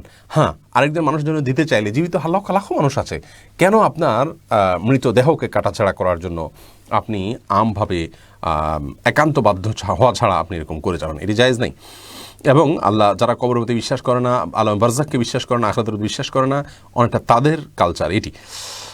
এরপরে নূর মোহাম্মদ জানতেছেন উপায়হীন হয়ে টাকার জন্য চোখ বা কিডনি বিক্রি করলে এ বিষয়টি জায়েজ কিনা। উপায়হীন হলেও নিজের শরীরের কোনো অংশ বিক্রি করা জায়েজ নাই।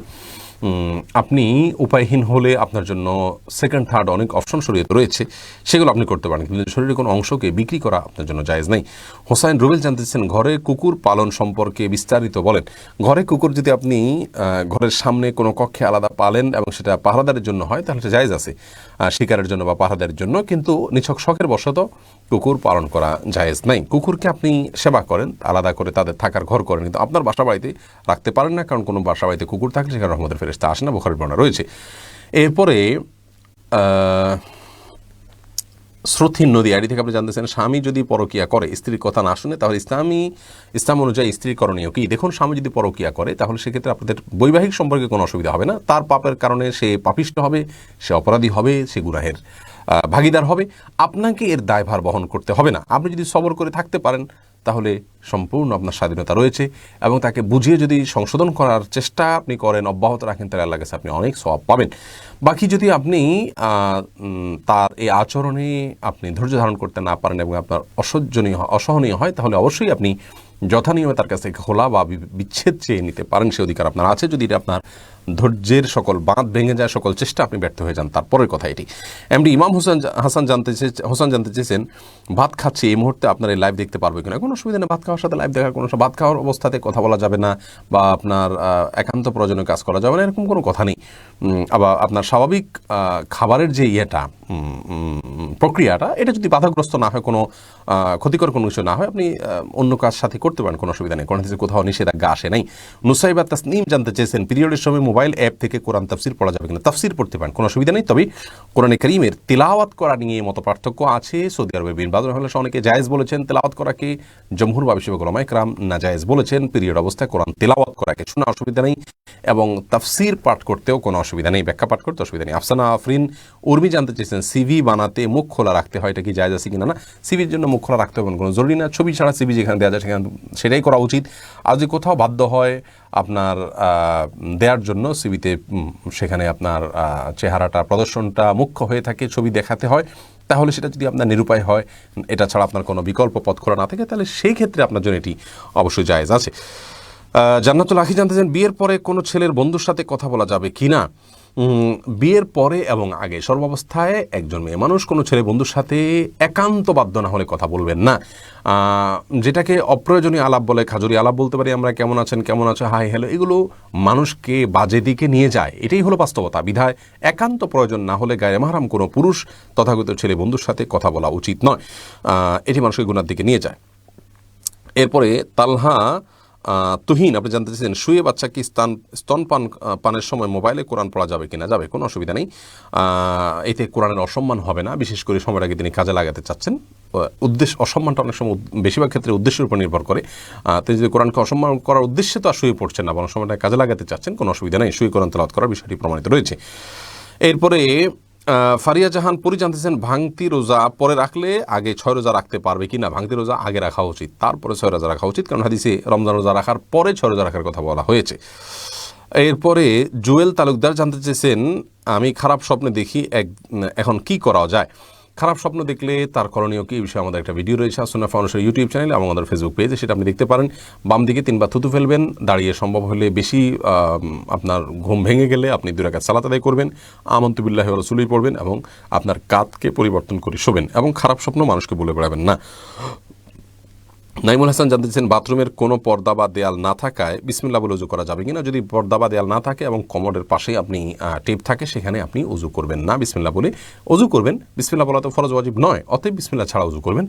আর বাহির থেকে বিসমিল্লাহ বলে যদি ভিতরে ঢুকে উজু করেন তাহলে সেটাও করতে পারেন, অথবা বাহির থেকে বিসমিল্লাহ বলে বেসিন বা অন্য কোথাও হাতটা ধুয়ে কুলি করে কথার কথা বাকি কাজগুলো আপনি ভেতরে গিয়ে পড়লেন, সেখানে আল্লাহর নাম নিলেন না, সেটা উচিত। আল্লাহর নাম নেওয়া সেখানে অনুচিত কাজ। কিন্তু যদি কেউ আল্লাহর নাম নিয়ে উজু করে ফেলে কোনো বড় গুনাহ হবে না, বা আল্লাহর নাম নেওয়া ছাড়া উজু করলে তাতে উজু হয়ে যাবে। বিষয়টাকে অনেকে ভুল বুঝেন। এখানে আল্লাহর নাম ভিতরে যাতে না নেওয়া হয় সেটা হলো মুখ্য। কিন্তু কোনো কারণে আপনার আল্লাহর নাম নিলে যে বড় গুনাহ হয়ে যাবে, গুনাহ হবে কিন্তু তাতে কবিরা গুনাহ হয়ে যাবে এরকম না, আবার আল্লাহর নাম না নিলে যে উজু হবে না এমনও না। উচিত হলো এরকম জায়গায় উজু না করে বাহিরের থেকে উজু করে যাওয়া, বা হাত মুখ ধুয়ে ভেতরে গিয়ে শুধু পাওয়াটা ধোয়া, যদি বাইরে সে ব্যবস্থা থাকে। আর না থাকলে ভিতরেই করবেন, বিসমিল্লাহ মনে মনে বলবেন, কোনো অসুবিধা নেই। এরপরে কাজী আশফিক রাসেল জানতে চেয়েছেন যে তাহাজ্জুদ নামাজের ওয়াক্ত কয়টা থেকে শুরু হয় আর কয়টার দিকে আদায় করা সবচেয়ে ভালো। ভাই রাসেল, তাহাজ্জুদের সালাতের ওয়াক্ত মূলত এশারের পরপর শুরু হয়, এশার সালাত শেষ, তখন থেকে আপনি 2 রাকাত 2 রাকাত করে তাহাজ্জুদের উদ্দেশ্যে সালাত আদায় করতে পারেন। সবে উত্তম হলো ঘুম থেকে উঠে রাতের শেষ প্রহরে তাহাজ্জুদের সালাত আদায় করা। প্রিয় দর্শক, দেখতে দেখতে আমাদের নির্দিষ্ট সময় পেরিয়ে গেছে এবং 1 ঘন্টা বেশি সময় কিন্তু আমরা আপনাদের সঙ্গে ছিলাম। নির্দিষ্ট সময় যেহেতু পেরিয়ে গেছে, আজ মনে হয় আমরা আর কন্টিনিউ না করি। আল্লাহ যদি আমাদেরকে বাঁচিয়ে রাখেন, নিরাপদে এবং সুস্থ থাকি, তাহলে ইনশাআল্লাহ সামনের সপ্তাহে আবারও বাংলাদেশ সময় রাত 9টা থেকে, সামনের সপ্তাহ থেকে আমরা 9টা থেকে লাইভে যাবো ইনশাআল্লাহ। 9টা থেকে 10টা 1 ঘন্টা আমরা লাইভে থাকবো। আপনাদের প্রশ্নগুলো যথাসম্ভব করবেন, আমরা উত্তর দেওয়ার চেষ্টা করব। আল্লাহ রাব্বুল আলামিন কোভিড-19-এর ভয়াবহতা আবারও বেড়েছে, এর পরিস্থিতি আমাদের সবাইকে নিরাপদে রাখুন, হেফাজতে রাখুন। যারা অসুস্থ অবস্থায় হাসপাতালে ভর্তি আছেন, আমরা তাদের জন্য দোয়া করি। আল্লাহ তাআলা শিফা কামিলা যারা দান করুন। আমাদের সকল পরিবারকে, নিজেদেরকে আল্লাহ তাআলা সুস্থ রাখুন, নিরাপদে রাখুন। আমরা এবং হজ করার যে সুযোগ আমাদের জন্য বন্ধ রয়েছে, হৃদয় রক্তক্ষরণ হচ্ছে, সেটা আল্লাহ তাআলা আবার উন্মুক্ত করে দিন। আমাদেরকে স্বাভাবিক জীবনযাত্রা উপভোগ করার তৌফিক দান করুন এবং কোরআন হাদিস অনুযায়ী আমাদের জীবনকে সাজাবার তৌফিক দান করুন। রমাদান উপলক্ষে ইবাদত বন্দেগীর জন্য এখন থেকে পরিকল্পনা করার তৌফিক দান করুন। আমরা আপনাদেরকে আগেই জানিয়েছি, রমাদান প্ল্যানার নামে একটা অভিনব এবং অত্যন্ত প্রয়োজনীয় একটি কাজ আমরা আসুন্নাহ ফাউন্ডেশন থেকে করেছি, অনেক পরিশ্রম করে। সেটি ইনশাআল্লাহ আপনারা কয়েকদিনের মধ্যেই পেয়ে যাবেন। এখন থেকে অনলাইনে অর্ডার করবেন এবং খুব অল্প সময় আছে রমাদানের আগে আপনাদের হাতে এটি পৌঁছাতে হবে। এই প্ল্যানার বাসায় থাকলে, পরিবারের সবার কাছে থাকলে, প্রতিদিনের কাজগুলোকে আপনি যদি ফলো করেন, তাহলে রমাদান ইনশাআল্লাহ দেখবেন একটি প্রোডাক্টিভ রমজান হয়েছে, একটি তৃপ্তিদায়ক রমাদান আপনি পেয়েছেন এবং অনেকগুলো আপনার ইবাদতবন্দি করার সুযোগ হয়েছে এবং অনেক বদভ্যাস আপনি ছাড়তে পেরেছেন। সব মিলিয়ে রমাদানটা ইনশাআল্লাহ সাকসেসফুল এবং প্রোডাক্টিভ হবে। অতএব রমাদান প্ল্যানার সংগ্রহ করার জন্য দাওয়াত দিয়ে রাখছি। আল্লাহ তাআলা আমাদের সবাইকে রমাদানকে সর্বোত্তমভাবে কাটানোর তৌফিক দান করুন। আজকে শেষ করছি। জাযাকুমুল্লাহু খায়রা। আসসালামু আলাইকুম ওয়া রাহমাতুল্লাহি ওয়া বারাকাতুহু।